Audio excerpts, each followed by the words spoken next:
नमस्कार दोस्तों, स्वागत है एक बार फिर से आपका मेरे YouTube चैनल विदाउट म्यूजिक मंत्रा में। आज के इस वीडियो में हम बात करेंगे कि मेष लगन में यदि केतु देव सेकंड हाउस में आ जाते हैं तो किस प्रकार के प्रभाव जीवन में देखने को मिलते हैं। तो वीडियो में आगे बढ़ने से पहले एक छोटी सी रिक्वेस्ट कि यदि फर्स्ट टाइम आप हमारे इस चैनल पर आए हैं तो चैनल को सब्सक्राइब करना ना भूलें और वीडियो को फैमिली और फ्रेंड्स के साथ शेयर भी ज़रूर करें। देखिए, आज बात करेंगे सेकंड हाउस के संबंध में। आपके कुंडली के जैसे 12 भाव होते हैं, तो किस भाव में यदि केतु देव विराजित होते हैं, किस प्रकार के इम्पैक्ट्स आपको आने वाले जीवन में जब भी स्पेशली केतु की दशा आएगी या अंतर्दशा के रूप में भी यदि केतु देव आते हैं तो किस प्रकार के आपके जीवन में पथ प्रदर्शित होता है, किस प्रकार के कार्य आपको करने चाहिए, किस प्रकार के गतिविधियों में, किस प्रकार के कर्मों में आपको संलग्न होना चाहिए। सबसे पहले जान लेते हैं कि जो सेकंड हाउस जहाँ पे केतुदेव आप देख भी रहे हैं कि विराजित हैं, सबसे पहले जान लेते हैं कि सेकंड हाउस के संबंध में। देखिए, सेकंड हाउस किससे जुड़ा हुआ होता है? सेकंड हाउस होता है आपके धन से, यानी कि जीवन पर्यंत व्यक्ति के पास कितना धन आएगा। और कुटुंब के बारे में भी जानेंगे यहाँ से, क्योंकि सेकंड हाउस आपका धन का भी है, कुटुंब का भी है, स्वयं की वाणी का भी है। इन तीनों सापेक्ष में यदि कहा जाए तो व्यक्ति के पास जीवन पर्यंत कितना धन होगा, एसेट्स कितने होंगे, और वाणी का भी ये भाव है तो वाणी कैसी होगी, क्या वाणी से मिठासपूर्ण सौहार्दपूर्ण रिलेशनशिप्स बनेंगे या क्लेशपूर्ण रिलेशनशिप्स ही बने रहेंगे। इसके अलावा जो परिवार है, कुटुंब है, वो किस प्रकार का होगा, छोटा होगा या बड़ा होगा, कैसे रिश्ते रहेंगे अपने कुटुंबियों के साथ, ये सारी चीज़ें सेकंड हाउस से देखी जाती हैं।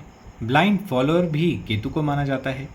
और यदि बात की जाए राहु और केतु के विषय में तो देखिए, बहिर्मुखी यानी कि जो बाहरी दुनिया है, जब भी हम किसी व्यक्ति से डील करते हैं तो किस प्रकार के हमारे मन मस्तिष्क में विचार चलते हैं, वो जुड़ा हुआ है राहु देव के साथ। क्योंकि राहु को ना सिर्फ बाहरी दुनिया से डील करने वाला माना जाता है, यानी कि राहु को योजनाकार भी माना जाता है। किसी भी प्रकार का प्लानिंग, चाहे वो अच्छे सापेक्ष में हो यानी कि पॉजिटिव हो या नकारात्मक नेगेटिव हो, लेकिन उस योजना को जो एक रूप या अमली जामा जो पहनाया जाता है वो राहु देव के द्वारा पहनाया जाता है, और उसी प्लान को फॉलो करने का कार्य जो है वो केतु देव के द्वारा किया जाता है। इसीलिए स्नेक हेड जो है वो राहु देव को माना जाता है और स्नेक टेल जो है वो केतु देव को माना जाता है। बोलने का मतलब है कि जहाँ जहाँ हेड जाएगा वहीं टेल भी जाएगी, ब्लाइंडली फॉलो करती रहती है टेल। कार से केतु देव भी विभिन्न चरणों में अपने जो रिजल्ट्स हैं व्यक्ति को यानी कि जातक को, नेटिव को देते रहते हैं। ये साधारणतः पृथ्वी तत्व जो राशियां हैं और वायु तत्व जो राशियां हैं, वहाँ पर ज़्यादा अच्छे फल जो केतु देव हैं वो नहीं देते हैं। अकेले पृथ्वी तत्व में राहु जो हैं वो ज़्यादा अच्छे फल देते हुए पाए जाते हैं, क्योंकि यहाँ पर राहु देव बहुत अच्छा मटेरियल गेन भी करवाते हैं। लेकिन केतु देव तो यही बोलते हैं कि यदि धन की बात है, मटेरियल जो गेन है या एसेट्स की बात है, या जितनी भी भौतिक वस्तुएं हैं, चाहे वो रिश्तों के संबंध में हो या आपके एसेट्स वगैरह हों, उनके बारे में आप इनसे बात ही ना करिए। यानी कि केतु देव इन विषयों में भागते हुए पाए जाते हैं। इसके अलावा जो जल तत्व राशियां हैं उनमें केतु देव एवरेज यानी कि साधारण रिजल्ट देते हुए पाए गए हैं। देखिए, जल जो है वो इमोशन से जुड़ा हुआ है, तो लगाव भी ना रखें। यानी कोई भी आप यदि इस पीरियड में स्पेशली अट्रैक्शन रखते हैं या एक अटैचमेंट आपकी होती है, तो उसको भी कहीं ना कहीं डिटैच करने का जो एक प्रयास करते हैं वो केतुदेव यहाँ पर करते हैं। लेकिन यदि ऐसी सिचुएशन हो और शुभ सशक्त बृहस्पति यानी कि गुरु ग्रह की यदि दृष्टि पड़ जाती है तो बात अलग है। यानी कि गुरु की राशि में हो, क्योंकि मैंने बार बार अपने वीडियोज़ में आपको बताया हुआ है कि गुरु के या तो साथ में आते हैं या दृष्टिवत संयोग होता है, तो केतुदेव जो हैं वो दंभित रहते हैं। अब बात करते हैं राशि की। देखिए, यहाँ पर 2 नंबर यानी कि वृषभ राशि है। यहाँ जो भी इम्पैक्ट्स यानी कि प्रभाव रहेंगे, केतुदेव साधारणतः यहाँ पर साइलेंटली ही काम करेंगे। तो जो भी परिणाम होंगे वो बहुत ही मूकावस्था यानी कि चुपचाप आपके सामने डे बाई डे आते चले जाएंगे। यही कारण होता है कि कई बार व्यक्ति जो है किसी बीमारी से ग्रसित होता है जिसका पता नहीं चलता, और लंबे समय तक उसका पता ही नहीं चल पाता, और जब पता चलता है तो यानी कि लास्ट स्टेज तक व्यक्ति पहुंच चुका होता है, यानी कि बात जो है वो हाथ से निकल चुकी होती है। जैसे यदि आप जंगल में जाते हैं तो आपको पता है कि यहाँ पर कौन से हिंसक प्राणी हैं, कौन से हिंसक जानवर हम पर हमला कर सकता है या अटैक करेगा। आप एक योजना के तरीके से जाते हैं। लेकिन यदि कोई ऐसा जान पर आप पर हमला करता है जिसके बारे में एक्सपेक्ट नहीं किया था, उसी प्रकार का कुछ व्यवहार केतुदेव का भी रहता है।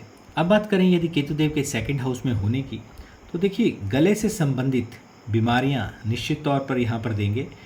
यदि टॉन्सिल शुरुआती यानी कि तकरीबन 4 से 5 वर्ष में, यदि बाल्यावस्था में ही केतुदेव की दशा आई है, या 9 से 10 वर्ष की यानी कि टीन एज भी है, तब भी गले से संबंधित जो समस्याएं हैं वो निश्चित तौर पर झेलनी पड़ती हैं जातक को। ये जो परेशानी है ये छोटी आयु से ही शुरू हो जाती है। और यदि शुक्र भी साथ में कमज़ोर हों, क्योंकि राशि यहाँ पर वृषभ राशि है, यानी कि 2 नंबर जो वृषभ राशि है वो शुक्र की राशि है, तो यदि शुक्र भी कमज़ोर हैं तो ये दिक्कतें व्यक्ति को धीरे धीरे आगे बढ़ती चली जाती हैं और बार बार इनसे रूना पड़ता है।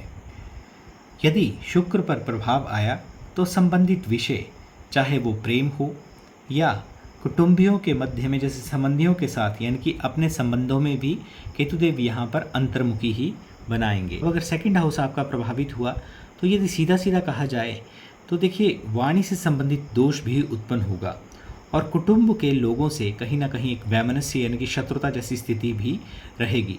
यदि प्रत्यक्ष शत्रुता नहीं है तो अप्रत्यक्ष रूप से, यानी कि आपके समक्ष कुछ और पीठ पीछे कुछ और स्थितियां उत्पन्न रहेंगी अपने ही रिश्तेदारों, अपने ही कुटुंबियों के द्वारा। इस प्रकार की स्थिति भी यहाँ पर केतुदेव देते हैं। देखिए यदि आपके और आपके पार्टनर का जो सेकंड हाउस है दोनों ही इफेक्टेड हैं तो धन तो जुड़ जाएगा, लेकिन सेटिस्फेक्शन, एक जो संतुष्टि होती है वो प्राप्त नहीं हो पाएगी। सुखद एहसास की कमी रहेगी। इनकम निश्चित तौर पर होगी, लेकिन साथ में 11वां भाव भी जरूर देखें। देखिए यदि 11वां भाव स्ट्रांग है, सशक्त है, तो धन का फ्लो जो है वो तो चलता रहेगा। यदि एक भाव का भी यानी कि लाभ भाव का भी आपको साथ मिल गया तो एडवांटेज आपको मिल गया, यानी कि संबंधित जो नेटिव है, जातक है, वो जीवन पर्यंत ज़्यादा बॉदर नहीं करता। इनकम आ रही है, ज़्यादा सोचते नहीं है इस विषय में, लाभ तो मिल ही रहा है। इसी प्रकार से देखिए मुकेश अंबानी जी का जो चार्ट है उसमें भी अष्टक वर्ग बहुत ज़्यादा उनका मजबूत है, जितना कि सेकंड हाउस नहीं है, बल्कि ज़्यादा बली उनका लाभ भाव है। 11वां भाव जो है वो उनका ज़्यादा बली है। इसके अलावा देखिए सेकंड हाउस में जो केतुदेव बैठते हैं तो साथ में जीवन में विरक्ति भी निश्चित तौर पर लाते हैं, यानी ज़्यादा विचार नहीं किया जाता, ज़्यादा ये विचार नहीं किया जाता कि धन को जीवन में लाना है या नहीं। इसके अलावा लापरवाही भी कहीं ना कहीं अपने धन के प्रति, अपने कुटुंब के प्रति बढ़ती है। यदि बचपन की बात करें तो देखिए वाणी में जो दोष का प्रभाव होते हैं, युवावस्था होती है तो कहीं ना कहीं संबंधियों के साथ एक रिक्तता उत्पन्न होती है। लेकिन यदि आयु अभी छोटी है, यानी कि बचपन का यदि समय है, तो तुतलाने जैसा दोष भी साथ में देखा जाता है। जीभ बार बार लड़खड़ाती है, पूर्णतः साथ नहीं मिल पाता। लेकिन ये सारी चीज़ें ऑल डिपेंड्स अपॉन कि आपके शुक्र कैसे हैं, क्योंकि राशि यहाँ पर ये भूलना नहीं है, राशि यहाँ पर शुक्र की है और एक जो फाइनल रिजल्ट है वो शुक्रदेव के पास ही रहता है। यदि शुक्रदेव आपके अच्छे हैं तो दिक्कत परेशानी तो होगी, लेकिन कुछ समय तक रहेगा। उसके पश्चात यदि शुक्र वीक हैं तो ये समस्या लंबे समय तक चलेगी। लेकिन यदि शुक्र अच्छे हैं तो कुछ समय के पश्चात आपको अपनी वाणी में जो तुतलाने का दोष है या इस प्रकार का दोष जो है स्वतः ही दूर होता हुआ दिखेगा। ऐसी छवि, ऐसी इमेज समाज में बन जाती है कि व्यक्ति जो है वो वादा खिलाफी करता है, यानी कि एक प्रॉमिसिंग नेचर जो होती है, किसी को कहकर समय पर कोई चीज़ डिलीवर आप नहीं करते हैं, तब भी सेकंड हाउस में केतु का प्रभाव यहाँ पर देखा जाता है। समय पर चीज़ें पूर्ण ना करने के रूप में आपको देखा जाता है, यानी कि समय पर आपकी जो कमिटमेंट है उसको पूर्ण आप नहीं करते हैं, इस प्रकार से आपको देखा जाता है, यानी आप प्रॉमिस निभाते नहीं हैं। देखिए अब केतु ऐसी अवस्था में है जहाँ पर इन्हें नीच का माना जाता है और वाइस वर्सा सिचुएशन साथ साथ चलती है। इसी राशि में यदि राहु हों तो उच्च के माने जाते हैं, क्योंकि देखिए दोनों में एक परस्पर साथ में होने के बावजूद भी एक चेंज है, एक परस्पर अंतर पाया जाता है। इसी राशि में देखिए जहाँ पर राहु जो हैं वो उच्च के हो जाते हैं, केतु यहाँ पर नीच के हो जाते हैं, क्योंकि जितनी भी मटेरियलिस्टिक चीज़ें जैसे मैंने पहले बताया उनके साथ कहीं ना कहीं वहाँ से केतु दूर भागते हैं। नीच का अर्थ समझते हैं, नीच यानी कि यदि रोग भी देगा तो भी गुप्त तरीके से, पता ही नहीं चलेगा कि कब कितनी बड़ी बीमारी होगी। इस प्रकार की स्थितियां भी देखने को मिलती हैं। जातक का जो है कुटुंब के प्रति बहुत ज़्यादा ध्यान नहीं रहता है, यानी व्यक्ति जो है वो ज़्यादा झमेले में फंसना नहीं चाहता।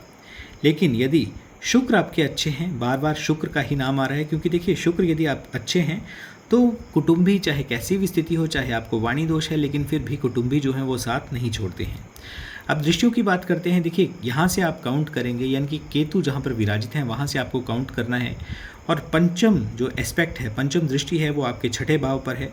अब जैसे पहले बताया कि केतु जो है वो विरक्ति देते हैं, और मिथुन राशि हो, वृषभ राशि हो, कन्या राशि हो, सभी मटेरियल गेन से जुड़ी हुई हैं, तो केतु यहाँ पर भी कटते हैं। अगर इस राशि के स्वामी यानी कि बुध आपके अच्छे हैं तो प्रतियोगिताओं में सफलता कुछ प्रयास के पश्चात आपको मिल जाती है, तकरीबन सेकंड अटेम्प्ट में आपको मिल जाती है। और यदि बुध यहीं बैठे हैं तो उच्च के हो जाएंगे, तो उच्च के होकर ये गारंटी हो जाती है कि जो भी आपने प्रयास किया है निश्चित तौर पर आपको उसका फल मिलेगा। लेकिन कंपटीशन का अंत नहीं होता यदि आपके जो बुध देव हैं, जो यहाँ पर यानी कि आपके 6th हाउस में 6 नंबर पड़ेगा और आपके राशि के स्वामी बुध देव बनेंगे, और वो यदि वीक हैं तो आपकी कंपटीशन लाइफ लॉन्ग आप देते रहेंगे, लेकिन पूर्ण होने का नाम नहीं होगा। और कोई भी जो एक कंप्लीशन आप चाहते हैं, चाहे आप एग्ज़ाम के विषय में बात करें या आप कोई कार्य शुरू करते हैं और उसका एक कंप्लीट करना चाहते हैं, ये कार्य जो है वो निश्चित समय पर पूर्ण होना चाहिए, तब भी उसके पूर्ण होने में दिक्कत परेशानी का सामना आपको करना पड़ता है, यानी कि कंप्लीशन में भी दिक्कत उभर कर सामने आती है। यदि बुध अच्छे हैं तो केतु की दृष्टि जो है बुध को और बली कर देती है। यदि बुध अच्छे नहीं हैं, कमज़ोर हैं, तो केतु अपनी शर्तों पर ही कार्य करेंगे, यानी कि पूर्ण प्रभाव जो है अपना ही दिखाएंगे। इसके अलावा यही कहेंगे कि प्रतियोगिता के बारे में आप छोड़िए और परमार्थ, मोक्ष, इहलोक या परलोक की बात करेंगे, उसी को संवारिए। इस प्रकार की यहाँ पर परिस्थितियाँ व्यक्ति के जीवन में स्वतः ही उत्पन्न होती चली जाती हैं, यानी कि अपनी शर्तों पर ही केतुदेव यहाँ पर कार्य करेंगे। केतु का प्रभुत्व हो इस हाउस में तो ये सोचते ही नहीं है कि व्यक्ति जो है वो क्या कहेंगे, यानी कि अपने ही एक जो धुन होती है या अपना ही एक जो संसार होता है उसमें व्यक्ति खोया हुआ रहता है, पूर्णतः विरक्त हो जाता है सामाजिक गतिविधियों से। कंपटीशन की भावना को छोड़ दो और कार्य जो है वो त्याग की तरफ बढ़ा दो। इस प्रकार का स्वतः ही मानसिक एक दबाव या एक सोच व्यक्ति के अंदर आना शुरू हो जाती है। जो भी आप कार्य करेंगे उस कार्य से कुछ ही समय में आपका मोह भंग हो जाएगा, और यदि बुध यहाँ पर बैठ जाते हैं तब आप में एक कार्य के प्रति जो है वो भिड़ जाने की स्थितियाँ भी उत्पन्न होंगी। कोई कैसा भी आपका एग्ज़ाम हो, चाहे यूपीएससी हो या अन्य कोई आपका एग्ज़ाम हो, तो तब भी आप ज़्यादा सोचेंगे, यानी कि मन से, तन से, आत्मा से उस कार्य को पूर्ण करने में आप जुट जाएंगे, लग जाएंगे, जब तक आपको सफलता प्राप्त नहीं होगी। केतु की यदि 7वीं दृष्टि की बात करें तो देखिए अष्टम भाव पर होगी, और 8th हाउस जो हमारा है वो जुड़ा होता है शारीरिक समस्याएं की पुष्टि भी यहाँ से होती है, और शारीरिक कष्टों से जुड़ा हुआ ये भाव जहाँ पर केतु की दृष्टि पड़ रही है, ना सिर्फ शारीरिक कष्टों से जुड़ा हुआ है, डे टू डे जितने भी ऑब्स्टेकल, जितने भी कष्ट परेशानियाँ जीवन में आती हैं वो भी यहीं से देखी जाती हैं। आपकी पैतृक संपदा को यहाँ से देखा जाता है। स्पिरिचुअलिटी में आपका कितना अध्यात्म में कितना आपका ध्यान है, मेडिटेशन आप करते हैं, आपको करनी चाहिए, ये भी यहाँ से देखा जाता है। आपके ससुराल का भी ये भाव है। और यदि आप जैसे गुप्त विद्याएं, तंत्र मंत्र साधनाएं, अकल्ट साइंस जो होती है उसमें यदि आप इंटरेस्ट रखते हैं तब उसको भी यहाँ से ही देखा जाता है। ये जो दृष्टि यहाँ पर पड़ रही है तो स्पेशली देखिए ऐसे जातक को अपने नाभि स्थल के नीचे के रोग होने की जो एक प्रॉबिलिटी है वो ज़्यादा बढ़ जाती है, इन्हेंसमेंट रहती है, और मन जो है कहीं ना कहीं विचलित ही रहता है। मेडिटेशन करेंगे तब भी उसमें पूर्णता आपको साथ नहीं मिलेगा, कहीं ना कहीं आपको एक मन भ्रमित जैसी स्थिति रहेगी कि छोड़ देना चाहिए। कुछ समय करने के पश्चात आप उसको यानी कि छोड़ भी देंगे, पूर्णतः उसमें तल्लीन नहीं हो पाएंगे। ससुराल में कोई ऐसा व्यक्ति हो सकता है जो या तो एक्सट्रीम इमोशनल यानी कि अत्यधिक इमोशनल हो या अत्यधिक गुस्से वाला हो, जिसका कारण परिवार के साथ, ससुराल के साथ जो एक आपका परस्पर सामंजस्य होना चाहिए उसमें एक ऑब्स्टेकल का कार्य वो व्यक्ति ना चाहते हुए भी कर रहे हों। इस प्रकार की स्थितियां भी देखने को मिलती हैं। केतु की जो तीसरी दृष्टि है वो आपके दशम भाव पर है, कर्म क्षेत्र से ये जुड़ा हुआ है, और कर्म क्षेत्र पर ये जो दृष्टि है इस घर से स्पेशली जो भी आपके एफर्ट्स होंगे उनको छुड़ाने का कार्य करेगा। सकारात्मक यदि कहा जाए या पॉजिटिव यदि बोला जाए तो मंगल यदि उच्च के हो जाएं तब ये घर बच जाएगा, क्योंकि यहाँ पे देखिए 10 नंबर आएगा, यानी कि मकर राशि आएगी, और मंगल स्वयं यदि यहाँ पर विराजित हो जाते हैं तो ये घर बच जाएगा। अदरवाइज़ केतु की ये दृष्टि संकेत देती है कि ज़्यादा तनाव ना रखिए, जॉब नहीं मिल रही है तब भी ज़्यादा ना तनाव रखिए, जॉब मिल रही है तो उसमें प्रमोशन के बारे में ना सोचिए। इस प्रकार की स्थितियाँ व्यक्ति के मानस पटल पर स्वयं ही आ जाती हैं। यहाँ देखिए, यहाँ पर मकर राशि है, यानी कि शनि की राशि है, तो व्यक्ति जो है वो सांसारिक विषयों में जितनी भी एक पब्लिक डीलिंग होती है उसमें कहीं ना कहीं निराधार हो जाता है। अगर केतु नैसर्गिक रूप से शुभ माने जाने वाले गुरु के साथ संबंध बनाए तो लौकिक जीवन भी संभला हुआ रहता है और स्पिरिचुअलिटी में भी व्यक्ति इंटरेस्ट बनाए रखता है।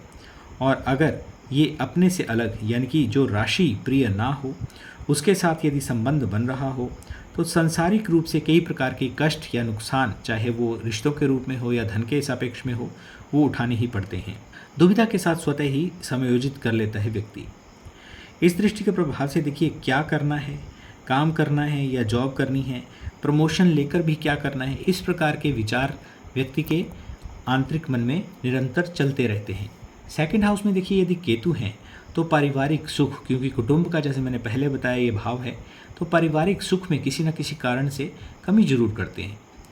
फैमिली से संबंधित कोई रिस्पॉन्सिबिलिटी जो आपको अर्ली एज में आपके ऊपर आ गई, जिसके कारण आप जिम्मेदारियों का निर्वहन करते समय आपको परिवार से दूर होना पड़ सकता है। फैमिली सपोर्ट की भी कमी रहती है, स्पेशली टीन एज में जैसे ये समय आता है और केतु की दशा भी चल रही हो। 16 से 21 वर्ष के बीच में यदि आपकी केतु की दशा भी आ गई और केतु आपके सेकंड हाउस में है तो देखिए, सपोर्ट जो होती है एक पारिवारिक, वो आपको नहीं मिलती है। स्ट्रगल बहुत ज़्यादा बढ़ जाता है।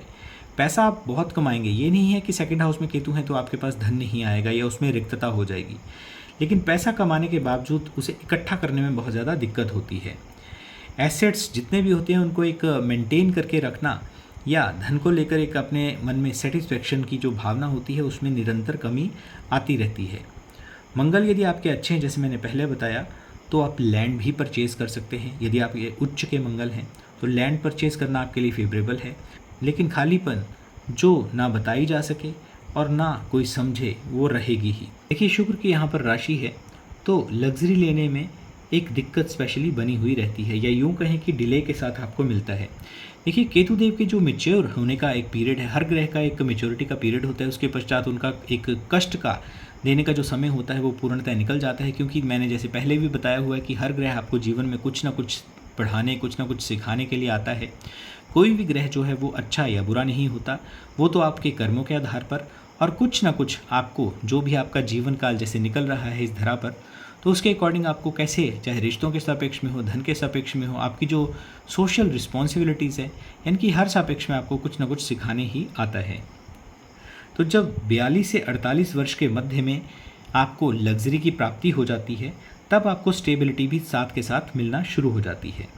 लेकिन ये जनरल रिजल्ट्स हैं, क्योंकि ऑल डिपेंड्स अपॉन कि आपके बाकी जो प्लैनेट्स हैं उनकी स्थिति आपके चार्ट में, हर किसी का जो पर्सनलाइज चार्ट होता है उसमें ग्रहों की स्थिति डिफरेंट होती है, उसमें ग्रहों की स्थिति कैसी है। ओवरऑल यदि कहा जाए तो देखिए, अर्ली एज जो होती है वो काफ़ी टफ रहती है और कहीं ना कहीं मध्य अवस्था जो जीवन की रहती है उसके पश्चात ही एक स्टेबिलिटी या कुछ ग्रोथ की आप एक्सपेक्टेशन जीवन में कर सकते हैं। खासकर मिडल एज या जो फर्स्ट हाफ यानी कि 40 से 45 वर्ष निकलने के पश्चात ही आप अच्छा अपने जीवन में कुछ उम्मीद कर सकते हैं और शॉर्टकट लेंगे यदि आप, क्योंकि देखिए केतु जो है वो वैसे ही मटेरियलिस्टिक चीज़ों से दूर हैं। यदि आप शॉर्टकट लेते हैं तब भी एक लॉस ऑफ वेल्थ का सामना भी आपको करना पड़ सकता है। और ये सेकंड हाउस आपके कुटुंब से जुड़ा हुआ है और धन से भी जुड़ा हुआ है, तो जितनी भी जैसे इनहेरिटेड जो आपकी पैतृक संपदा होती है उसमें भी कहीं ना कहीं आपको रुकावट का सामना या अपने ही हाथों उसका नुकसान भी झेलना पड़ सकता है। ओवरऑल देखिए, ये अच्छी प्लेसमेंट नहीं है यहाँ पे, और बाकी ग्रहों की जो एक पोजीशन है उन पे भी काफ़ी कुछ डिपेंड करता है। लेकिन मोस्टली यही देखा गया है कि केतु यदि सेकंड हाउस में आते हैं, संबंधित जो भी रिलेशंस हो या संबंधित जो भी कारकत्व हैं उनमें एक दिक्कत, परेशानी या एक रिक्तता का सामना व्यक्ति को करना पड़ता है। देखिए, छठे हाउस में केतु जब एक्टिव होंगे तो ऋणों की तरफ व्यक्ति स्वतः ही बढ़ता चला जाता है, ऋण उतरने नहीं देते और व्यक्ति का पूरा जीवन जो है वो ऋण में निकल जाता है। रोग की, जैसे मैंने पहले बताया कि रोग यदि होता है तो आइज़ में कोई प्रॉब्लम, क्योंकि आपके जो एक गले से जुड़ी हुई जितनी भी जो अंग हैं, स्पेशली नाक में, कान में, और सबसे ज़्यादा गले से रिलेटेड जो है प्रॉब्लम्स होने की प्रॉबिलिटी भी बनती है। यदि आप बिज़नेस में हैं, जॉब में हैं, तब भी फर्स्ट हाफ ऑफ लाइफ गुजरने के पश्चात ही आप कहीं ना कहीं कुछ अच्छे का एक एक्सपेक्टेशन कर सकते हैं। और पैसा तो होगा, लेकिन किसी ना किसी वे से यानी कि अनकंट्रोल्ड वे से निकलता ज़रूर है। कभी लॉस हो गया, कभी खर्चा हो गया, कभी पारिवारिक जिम्मेदारियां जो हैं उनमें चला गया, इस प्रकार की स्थितियां बनी हुई रहती हैं। 8th हाउस पर जो दृष्टि है उसकी एक बार फिर से बात करें तो देखिए संबंधित, जैसे पहले बताया आपको कि राहु की ही यहाँ पर चलेगी, क्योंकि केतु अगर 2nd हाउस में बैठे हैं तो राहु जो है वो आपके 8th हाउस में होंगे। जीवन में व्यक्ति धनी जरूर बनता है, लेकिन ये जरूर है कि साथ के साथ जीवन पर्यंत यानी कि एक अच्छा खासा समय जो है जीवन का वो कष्ट में या संघर्ष में बीत जाता है। जैसे 8th हाउस में आपके राहु स्वयं विराजित हैं तो केतु की यहाँ पर ज़्यादा चलेगी नहीं। 9th दृष्टि जो है आपके जैसे कर्म क्षेत्र पर पड़ेगी तो मेच्योर होने में जितना भी समय लगता है यानी कि 42 से 48 वर्ष के पश्चात ही ग्रोथ होने के, कंप्लीशन होने की एक स्थिति बनती है। ऐसी स्थिति में यदि आप मैरिड हैं तो अपने पार्टनर के नाम पर यदि आप इन्वेस्टमेंट करते हैं तो आपकी मनी जो है, आपका पैसा जो है वो फिर भी बच सकता है। नक्षत्रों की प्लेसमेंट का भी एक विशेष महत्व होता है।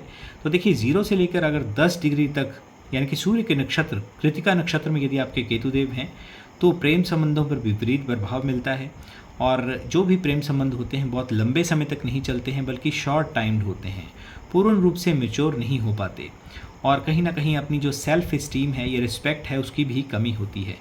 यदि सूर्य 6, 8वें या 12वें भाव में हो तो भी लंबी बीमारी का एक चांस जो है वो बनता है।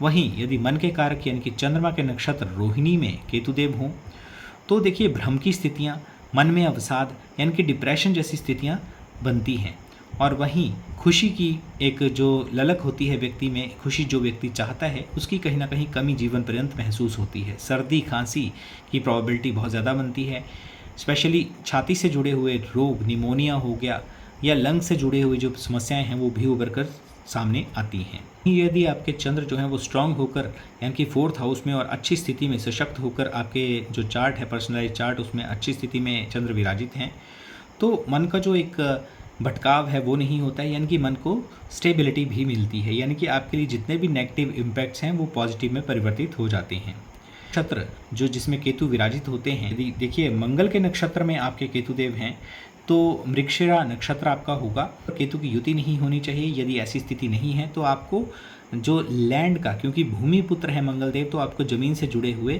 क्षेत्रों में लाभ हो सकता है। रियल एस्टेट का यदि आप कार्य करते हैं तो उसमें भी लाभ की स्थितियाँ बनती हैं। यानी कि बाकी ग्रहों की जो एक प्लेसमेंट है उस पर भी काफ़ी कुछ निर्भर करता है। तो ये एक ग्रह के विषय में कहना सही नहीं होगा कि यदि आपके केतुदेव यहाँ पर विराजित हैं तो उसी स्थिति में आपका जो जीवन है वो अच्छा जाएगा या बुरा जाएगा। तो संबंधित यदि आपकी ऐसी स्थिति है और आप कुंडली विश्लेषण करवाना चाहते हैं तो नीचे दिए हुए नंबर पर आप संपर्क भी कर सकते हैं। तो दोस्तों ये था कि केतुदेव यदि कुंडली में यानी कि मेष लगन की कुंडली में 2nd हाउस में धन कुटुंब वाणी के स्थान पर आते हैं तो किस प्रकार के प्रभाव जीवन में देखने को मिलते हैं। आई होप कि आपको वीडियो अच्छा लगा होगा। चैनल को सब्सक्राइब करें और वीडियो को फैमिली और फ्रेंड्स के साथ शेयर करना ना भूलें।